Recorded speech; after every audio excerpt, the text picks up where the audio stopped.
Nah, kemarin kita kan ada acara pelatihan. Kita kita nanti akan continue dalam acara pelatihan tersebut. Kita eventnya Insya Allah rencana sih ada. makanya kalaupun misalkan biasanya kalau misalkan kita ada event yang sifatnya gitu, ada ide, kita langsung kumpul, ayo kita bikin. Yang udah ada. Kenapa? Udah. Udah. Yang kemarin di hari apa itu? Hari Kamis kemarin. Tiap tahun atau gimana, Mas? Pokoknya kalaupun misalkan ada ide dari temen aja. Oh. Terima kasih. Iya. Tapi kalau misalkan dari teman-teman yang lain sih biasanya ada sih event-event yang tiap tahun. Ini juga ada Kang Arti ya. Seperti Audi. Audi. Asik. PLD. Ini gimana? Saya kan masih pelajar SMA nih, tapi pengen ikutan bisa nggak sih? Kuliahan atau gimana? Dijawab yang masih SMA. Nah, Pas kan? Iya, bisa nggak? Ra? Untuk pelajar SMA bisa. Kebetulan saya sendiri sih anak SMA. SMA mana, Pak? Ini jadi grogi mukanya deh. Langsung refleks loh dia. Tinggal ikut kopdar aja setiap hari Minggu di alun-alun. Boleh. Anak SMP juga boleh. Kata-kata boleh. Kalau ada anak SD juga boleh. Ya kemarin juga waktu sebelum acara Jepun Credit Expo itu ada teman dari mana itu? Yang dari SMP ya? Iya, SMP itu ya datang langsung. Nah, kemarin kita kan ada acara Pelatihan. Kita nanti akan continue dalam acara pelatihan tersebut. Kita eventnya Insya Allah rencana sih ada. makanya kalaupun misalkan biasanya kalau misalkan kita ada event yang sifatnya gitu, ada ide, kita langsung kumpul, ayo kita bikin. Yang udah ada. Kenapa? Udah. Udah. Yang kemarin di hari apa itu? hari Kamis kemarin. Tiap tahun atau gimana, Mas? Pokoknya kalaupun misalkan ada ide dari temen aja. Oh. Terima kasih. Iya. Tapi kalau misalkan dari teman-teman yang lain sih biasanya ada sih event-event yang tiap tahun. Ini juga ada Kang Arti ya. Seperti Audi. Audi. Asik. PLD. Ini gimana? Saya kan masih pelajar SMA nih, tapi pengen ikutan bisa nggak sih? Kuliahan atau gimana? Dijawab yang masih SMA. Nah, Pas kan? Iya, bisa nggak? Ra? Untuk pelajar SMA bisa. Kebetulan saya sendiri sih anak SMA. SMA mana, Pak? Ini jadi grogi mukanya deh. Langsung refleks loh dia. Tinggal ikut kopdar aja setiap hari Minggu di alun-alun. Boleh. Anak SMP juga boleh. Kata-kata boleh. Kalau ada anak SD juga boleh. Ya kemarin juga waktu sebelum acara Jepun Credit Expo itu ada teman dari mana itu? Yang dari SMP ya? Iya, SMP itu ya datang langsung. Nah, kemarin kita kan ada acara Pelatihan. Kita nanti akan continue dalam acara pelatihan tersebut. Kita eventnya Insya Allah rencana sih ada. makanya kalaupun misalkan biasanya kalau misalkan kita ada event yang sifatnya gitu, ada ide, kita langsung kumpul, ayo kita bikin. Yang udah ada. Kenapa? Udah. Yang kemarin di hari apa itu? hari Kamis kemarin. Tiap tahun atau gimana, Mas? Pokoknya kalaupun misalkan ada ide dari temen aja. Terima kasih. Iya. Tapi kalau misalkan dari teman-teman yang lain sih biasanya ada sih event-event yang tiap tahun. Ini juga ada Kang Arti ya. Seperti Audi. Audi. Asik. PLD. Ini gimana? kan masih pelajar SMA nih, tapi pengen ikutan bisa nggak sih? Apa kuliahan atau gimana? Dijawab yang masih SMA. Nah, Pas kan? Nah, iya, bisa nggak, Ra? Untuk pelajar SMA bisa. Kebetulan saya sendiri sih anak SMA. SMA mana, Pak? Di grogi mukanya udah. Kan refleks loh dia. Tinggal ikut kopdar aja setiap hari Minggu di alun-alun. Boleh. Anak SMP juga boleh. Kata-kata boleh. Kalau ada anak SD juga boleh. Ya, kemarin juga waktu sebelum acara Jepun Creative Expo itu ada teman dari mana itu? Yang dari SMP ya? Iya, SMP ya. Datang langsung. Nah, kemarin kita kan ada acara pelatihan. Kita nanti akan continue dalam acara pelatihan tersebut. Kita eventnya insya Allah rencananya ada. Makanya kalaupun misalkan biasanya kalau misalkan kita ada event yang sifatnya gitu, ada ide, kita langsung kumpul, ayo kita bikin. Yang udah ada. Kenapa? Udah, Kak. Udah. Yang kemarin di hari apa itu? Hari Kamis. hari Kamis kemarin. Tiap tahun atau gimana, Mas?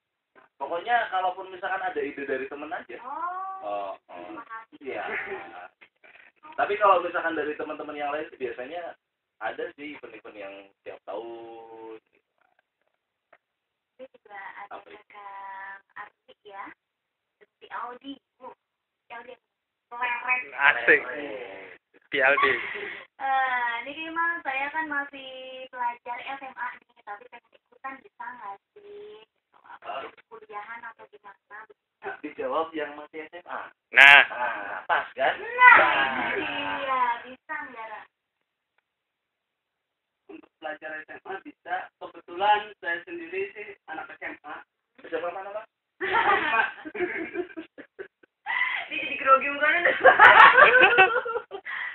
Kan refleks loh dia. Tinggal ikut kopdar aja setiap hari Minggu di alun-alun. Boleh. Anak SMP juga boleh. Kata-kata boleh. Kalau ada anak SD juga boleh. Ya, kemarin juga waktu sebelum acara Jepun Creative Expo itu ada teman dari mana itu? Yang dari SMP ya? Iya, SMP ya. Datang langsung. Nah, kemarin kita kan ada acara pelatihan. Kita nanti akan continue dalam acara pelatihan tersebut. Kita eventnya insya Allah rencananya ada.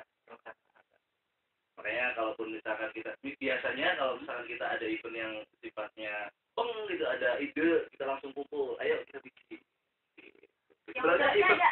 Kenapa? Udah, Kak. Udah. Yang kemarin di hari apa itu? Hari Kamis. hari Kamis kemarin. Tiap tahun atau gimana, Mas? Pokoknya kalaupun misalkan ada ide dari temen aja. Terima kasih. Iya. Tapi kalau misalkan dari teman-teman yang lain sih biasanya ada sih event-event yang tiap tahun. Ini juga ada Kang Arti ya. Di Audi. Audi. Asik. PLD. Ini gimana? Saya kan masih pelajar SMA nih, tapi pengen ikutan bisa nggak sih? Apa kuliahan atau gimana? Dijawab yang masih SMA. Nah, Pas kan? Nah, iya, bisa nggak, Ra? Untuk pelajar SMA bisa. Kebetulan saya sendiri sih anak SMA. SMA mana, Pak? Ini jadi grogi mukanya udah. Kan refleks loh dia.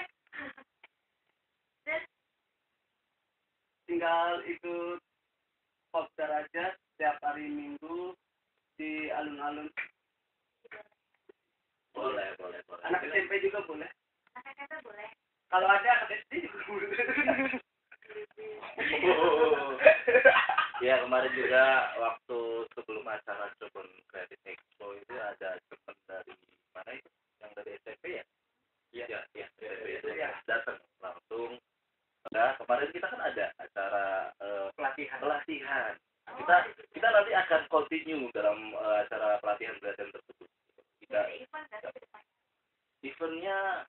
Insya Allah rencananya ada. Makanya kalaupun misalkan kita biasanya kalau misalkan kita ada event yang sifatnya gitu, ada ide, kita langsung kumpul, ayo kita bikin. Sebenarnya event kenapa? Udah. Yang kemarin di hari apa itu? Hari Kamis kemarin. Ya, tahun atau gimana, Mas? Pokoknya kalaupun misalkan ada ide dari temen aja. Oh. Iya. Tapi kalau misalkan dari teman-teman yang lain biasanya ada sih event-event yang tiap tahun. Itu juga ada Kang Arti ya. Si Audi. Audi. Asik. PLD. Ini memang saya kan masih pelajar SMA nih, tapi pengen ikutan bisa nggak sih? Kuliahan atau gimana? Dijawab yang masih SMA. Nah, Pas kan? Iya, bisa nggak? Untuk pelajar SMA bisa. Kebetulan saya sendiri sih anak SMA. SMA mana, Pak? Dia jadi grogi mukanya deh. Kan refleks loh dia. Tinggal ikut kopdar aja setiap hari Minggu di alun-alun. Boleh. Anak SMP juga boleh. Anak SMP boleh. Kalau ada anak SD juga boleh. Ya kemarin juga waktu sebelum acara Cirebon Creative Expo itu ada teman dari mana itu? Yang dari SMP ya? Iya, SMP itu ya datang langsung.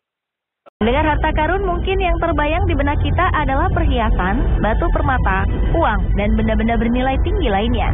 Segala yang menyangkut tentang harta karun pastilah berhubungan dengan kemewahan dan nilai jual tinggi. Umumnya harta karun dibicarakan di cerita-cerita fiksi. Namun tak jarang harta karun dalam cerita dibumbui dengan berbagai kisah kutukan untuk menambah kesan rasa penasaran. Dalam kehidupan nyata rupanya juga muncul harta karun yang diduga memiliki kutukan. Meskipun mengandung kutukan, beberapa di antaranya masih dikejar oleh pemburu harta karun. Dan inilah harta karun terkutuk versi on the spot.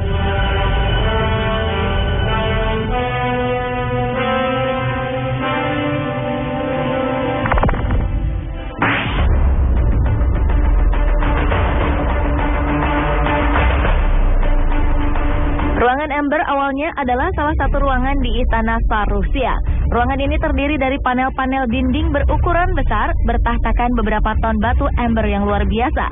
Di sini juga berdiri cermin-cermin, yang di bagian sisinya terdapat dedaunan dari emas, serta 4 buah mozaik Florentine yang luar biasa indahnya. Ruangan ini dibuat oleh Raja Frederick I untuk Tsar Rusia sebagai lambang perdamaian. Sempat dijuluki keajaiban dunia ke-8, ruangan bernilai lebih dari 1,6 triliun rupiah ini menjadi perebutan beberapa pihak pada zaman Perang Dunia Kedua. Saat Nazi menyerang Rusia, penjaga ruangan Amber sangat khawatir dan menutupi ruangan dengan wallpaper. Namun usaha ini gagal karena tentara Nazi berhasil merebut dan memindahkan ruangan bernilai tinggi ini. Dan ketika kekuasaan Nazi runtuh, ruangan ini pun hilang secara misterius. Sejak saat itu, masyarakat percaya bahwa ruangan Amber menghilang karena sebuah kutukan. Konon, orang-orang yang berhubungan dengan ruangan ini pun terkena kutukan dan tewas secara misterius. Kurator museum yang meneliti ruangan ini juga meninggal akibat terkena tifus dan jasadnya menghilang entah kemana. Seorang jenderal Rusia yang pernah berhubungan dengan ruangan ini tewas secara misterius dalam kecelakaan mobil. Yang lebih mengerikan lagi, seorang pemburu ruangan ini tewas di hutan Bavarian dengan keadaan sangat mengenaskan.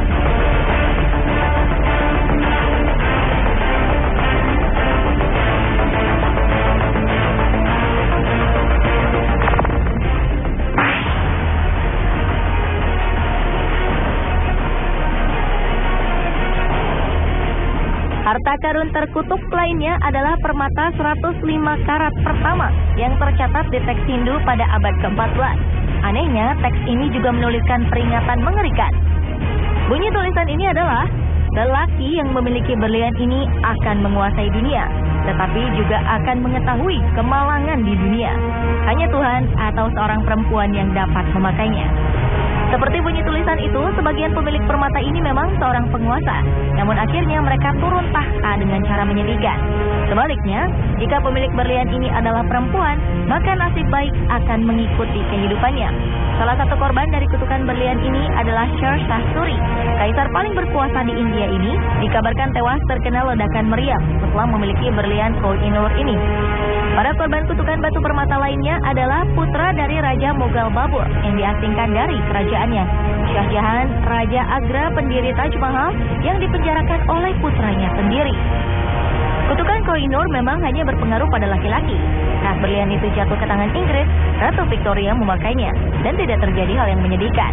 Sampai sekarang, berlian ini disimpan oleh Ratu Inggris dan tidak ada raja yang memakainya.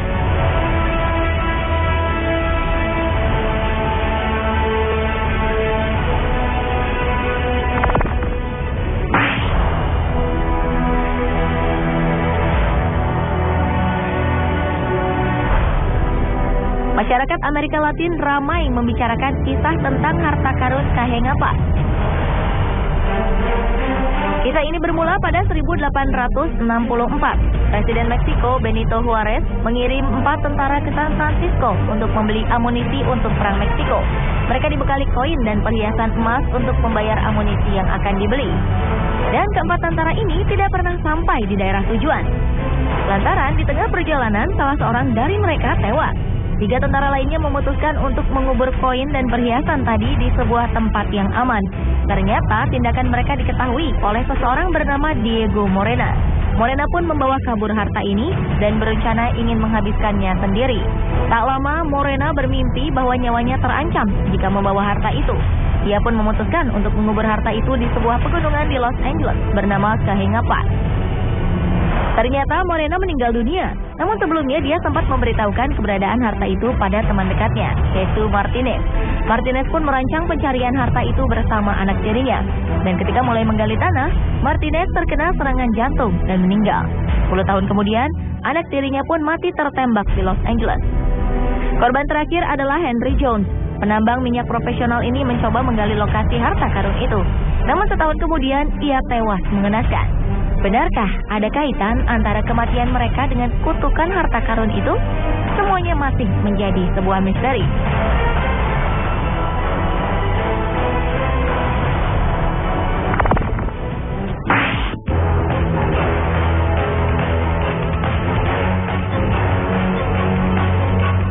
Pulau Oak adalah sebuah pulau kecil di dekat pantai Nova Scotia, Kanada.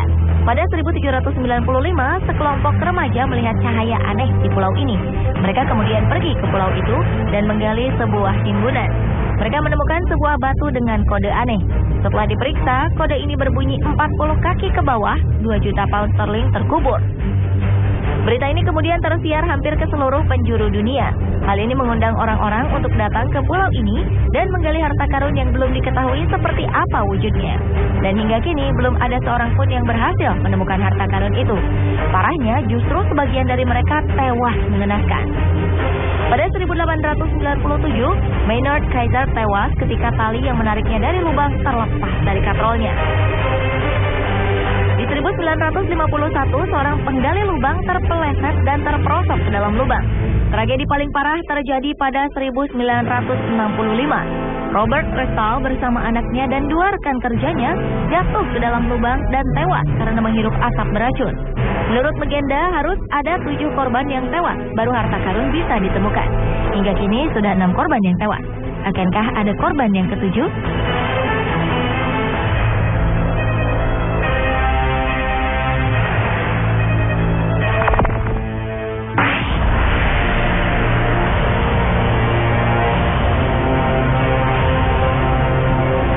Di dekat pantai Milford, Connecticut, Amerika Serikat, ada sebuah pulau bernama Pulau Charlotte. Sebelum terdengar ada harta karun yang disembunyikan di dalamnya, seorang kepala suku Paul Gosset telah memperingatkan bahwa pulau itu adalah tempat terlarang. Tidak ada bangunan yang bisa bertahan di sini, karena akan runtuh dan dikutuk. Peringatan ini diberikan kepada orang-orang Eropa yang hendak masuk ke Pulau Charlotte. Dan benar saja, sampai sekarang tidak ada bangunan yang berdiri lama di sana. Seorang kapten bajak laut bernama Kapten Kidd mengaku pernah dikutuk tahun 1699 saat pelayaran terakhirnya. Pada 1721, sebuah mantra diberikan oleh Mexican Emperor Thutmose yang kekayaannya dicuri dan diduga disembunyikan di pulau ini. 1850, dua pemburu harta karun menemukan sebuah peti, namun mereka tidak bisa membukanya. Mereka dikabarkan hanya menemukan kerangka menyala. Sekembalinya dari pulau ini, dua pemburu ini mengalami sakit jiwa. Tidak ada yang berhasil menemukan harta karun di pulau terkutuk ini.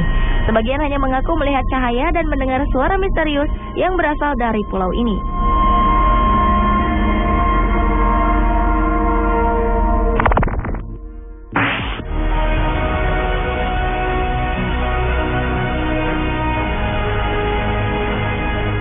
Sebuah harta karun legenda tersimpan di pegunungan Arizona.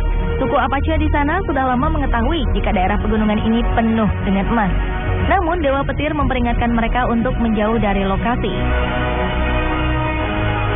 Pria berkebangsaan Spanyol bernama Francisco Vázquez de Coronado pernah mencoba menggali emas-emas dengan menyewa beberapa pekerja. Hasilnya, para pekerja justru ditemukan tewas termutilasi. 1845, Don Miguel Peralta menemukan seonggok emas. Namun ia kemudian dibantai oleh sekawanan suku Apache yang marah.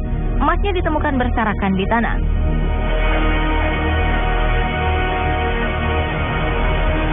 Warga Jerman bernama Jacob Waltz mengaku menemukan tumpukan emas, namun ia tewas sebelum tiba di lokasi. 1931, pemburu harta karun Adolf Rust hilang ketika mencari lokasi tambang yang dimaksud Jacob Waltz. Tulang belulangnya ditemukan 2 tahun kemudian dengan sebuah pesan di dekat kerangkanya yang bertuliskan Beni Vidi Vici. Tulisan berbahasa Latin ini berarti, saya datang, saya melihat, saya menaklukkan. Semua menduga ia berhasil menemukan lokasi emas sebelum ia tewas. Setelah peristiwa itu, masih ada beberapa pencari harta karun yang tewas saat mencari harta karun terkutuk ini. Korban terakhir adalah Jesse Captain, seorang pelayan dari Denver. Tubuhnya ditemukan pada 2012, 3 tahun setelah ia diketahui pergi mengikuti sebuah ekspedisi pencari emas.